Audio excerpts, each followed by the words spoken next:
O livro do Apocalipse é um dos mais misteriosos e simbólicos da Bíblia. Nele, o apóstolo João relata as visões que recebeu de Deus sobre os acontecimentos futuros que precederão a volta de Cristo e o estabelecimento do seu reino eterno. Entre essas visões, uma das mais impressionantes é a da mulher vestida de sol, que aparece no capítulo 12. Quem é essa mulher? Qual é o seu significado? Como ela se relaciona com o plano de Deus para a história? Essas são algumas perguntas que muitos leitores se fazem ao ler essa passagem. Existem diversas interpretações possíveis, mas uma das mais comuns e aceitas é a de que essa mulher representa Israel, o povo escolhido de Deus, que deu origem à linhagem messiânica e que enfrentará uma grande tribulação nos últimos dias. O primeiro elemento que chama a atenção na descrição da mulher é o seu vestuário. Ela está vestida de sol, tendo a lua debaixo dos pés e uma coroa de 12 estrelas sobre a cabeça. Essa imagem remete a uma outra passagem bíblica, que se encontra no livro de Gênesis. Trata-se do sonho de José, o filho de Jacó, que foi vendido pelos seus irmãos como escravo no Egito. No sonho, José viu o sol, a lua e 11 estrelas se prostrando diante dele. Gênesis 37, versículo 9. Quando ele contou o sonho para o seu pai e os seus irmãos, eles entenderam que o sol representava Jacó, a lua representava a mãe de José, e as 11 estrelas representavam os seus irmãos. Ou seja, o sonho simbolizava a família de Jacó, que mais tarde seria chamada de Israel, o nome que Deus deu a Jacó após lutar com ele. Assim, a mulher vestida de sol pode ser vista como uma figura de Israel, o povo que descende de Jacó e que foi escolhido por Deus para ser o seu representante na terra. A coroa de 12 estrelas sobre a sua cabeça indica a plenitude e a glória desse povo, que se organizou em 12 tribos, cada uma originada de um dos filhos de Jacó. Essas tribos formaram a nação de Israel, que recebeu a aliança, a lei, os profetas e as promessas de Deus, como nós vemos em Romanos, capítulo 9, versículos 4 e 5. O segundo elemento que se destaca na descrição da mulher é o seu estado. Ela está grávida e com dores de parto, gritando com ânsias de dar à luz. Esse elemento revela o propósito de Deus para Israel, gerar o Messias, o Filho de Deus, que viria ao mundo para salvar a humanidade do pecado e da morte. Essa promessa foi feita desde o início, quando Deus disse à serpente, que enganou Eva no jardim do Éden, que haveria inimizade entre ela e a mulher, e entre a sua descendência e a descendência da mulher, e que esta lhe feriria a cabeça, enquanto aquela lhe feriria o calcanhar. Essa profecia foi se cumprindo ao longo da história, através da linhagem de Sete, Noé, Abraão, Isaque, Jacó, Judá, Davi e outros, até chegar a Maria, a Virgem que concebeu pelo Espírito Santo e deu à luz a Jesus, o Filho de Deus e o Filho do homem, o descendente da mulher que esmagou a cabeça da serpente na cruz. No entanto, esse propósito de Deus encontrou resistência e oposição por parte de um inimigo poderoso e maligno, o dragão.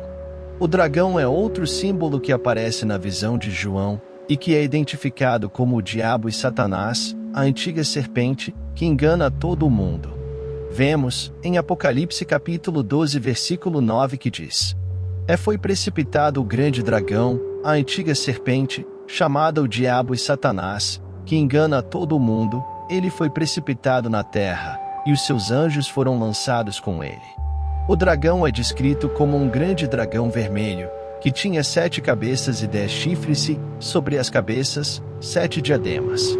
Essa imagem representa o poder político, militar e religioso que o dragão exerce sobre as nações da terra, através de reis, impérios e falsos deuses, que se opõem ao reino de Deus e ao seu povo.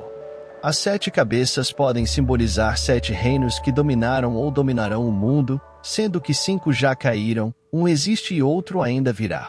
Apocalipse, capítulo 17, versículos 9 e 10. Esses reinos podem ser Egito, Assíria, Babilônia, Pérsia, Grécia, Roma e o futuro império do Anticristo. Os 10 chifres podem simbolizar 10 reis que se aliarão ao Anticristo nos últimos dias, dando-lhe o seu poder e autoridade. O dragão, usando esses instrumentos humanos, tentou impedir o nascimento do Messias, perseguindo e oprimindo Israel ao longo da história. Ele também tentou destruir o Messias, quando inspirou Herodes a matar todos os meninos de Belém, na tentativa de eliminar o recém-nascido rei dos judeus. Ele ainda tentou acusar e matar o Messias, quando este iniciou o seu ministério público, realizando sinais e maravilhas, anunciando o evangelho do reino e enfrentando as forças das trevas. Mas ele não conseguiu o seu intento, pois o Messias venceu todas as suas investidas, e cumpriu a sua missão, entregando-se voluntariamente à morte na cruz, para depois ressuscitar ao terceiro dia, derrotando o pecado, a morte e o diabo, e garantindo a salvação e a vida eterna para todos os que nele creem. O terceiro elemento que merece atenção na descrição da mulher é o seu destino. Ela deu à luz um filho, um varão que há de reger todas as nações com vara de ferro. E o seu filho foi arrebatado para Deus e para o seu trono. E a mulher fugiu para o deserto, onde já tinha lugar preparado por Deus para que ali fosse alimentada durante 1260 dias. Esse elemento mostra o resultado do nascimento do Messias e as consequências para Israel e para o dragão. O filho da mulher é claramente uma referência a Jesus, o Messias, que nasceu da descendência de Israel e que foi destinado a reinar sobre todas as nações com justiça e poder, conforme as profecias do Antigo Testamento.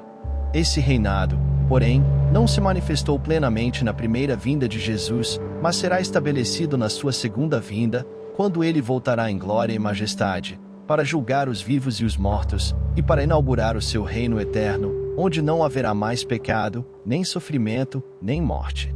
O fato de o filho da mulher ser arrebatado para Deus e para o seu trono indica a ascensão de Jesus, que após a sua ressurreição, subiu aos céus e se assentou à direita de Deus, de onde intercede pelos seus e aguarda o tempo de voltar. Como nós vemos em Atos dos Apóstolos, capítulo 1, versículos 9 a 11. A mulher, por sua vez, representa Israel, que após o nascimento do Messias, entrou em um período de aflição e perseguição, que durará até o fim dos tempos. A fuga da mulher para o deserto, onde Deus lhe preparou um lugar de refúgio e sustento, simboliza a preservação de um remanescente fiel de Israel, que não se curvará ao dragão e ao seu representante na terra, o Anticristo, que fará guerra contra os santos e exigirá adoração universal. O período de 1260 dias, ou 3 anos e meio, ou 42 meses, ou um tempo, tempos e metade de um tempo, é uma medida simbólica que indica a segunda metade da 70ª semana de Daniel, ou a grande tribulação, que será o tempo de maior angústia para Israel e para o mundo, mas que será abreviado por causa dos eleitos. O dragão, por fim, representa o diabo, que após o nascimento do Messias, foi derrotado e expulso do céu, juntamente com os seus anjos, que se tornaram demônios. Essa é a guerra no céu, que foi travada entre Miguel e os seus anjos, e o dragão e os seus anjos, e que resultou na vitória de Miguel e na queda do dragão, que foi lançado à terra, onde ficou furioso e perseguiu a mulher e os seus descendentes, os que guardam os mandamentos de Deus e têm o testemunho de Jesus. Essa guerra no céu pode ter ocorrido em vários momentos da história, mas o seu clímax se deu na cruz, onde Jesus despojou os principados e as potestades, triunfando sobre eles.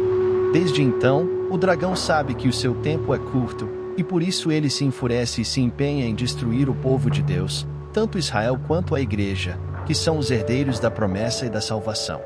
A mulher vestida de sol é, portanto, uma figura de Israel, o povo escolhido por Deus para gerar o Messias, o Filho de Deus, que veio ao mundo para salvar os pecadores e reinar sobre as nações.